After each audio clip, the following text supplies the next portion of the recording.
dhaamsi gama duratti dabarsuu barbaannu galmeen hajjii baranaa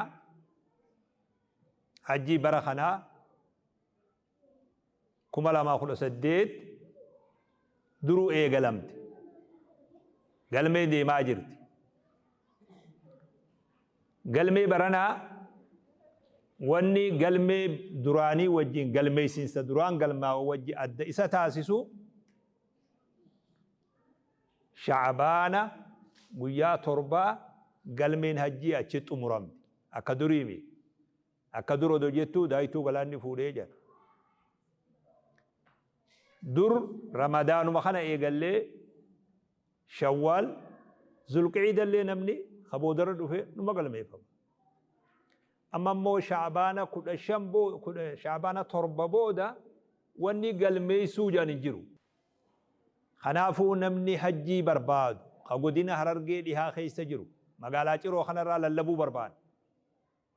magaalaan turree magaalaa biyyi tanaati asirraa labsii godhuu barbaada.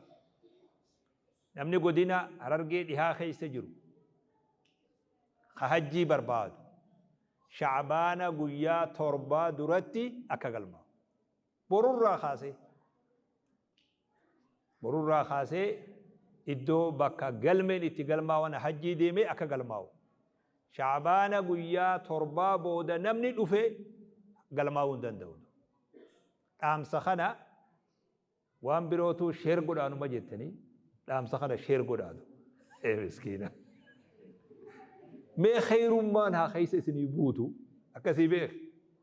balaan qofti sheer taatee walittin aanini khayrilleen haa keessa dhuftu beeysisa hajjii kana bakka jirtan irraa isinilleen sheer godhaa ufillee irra dalagaa.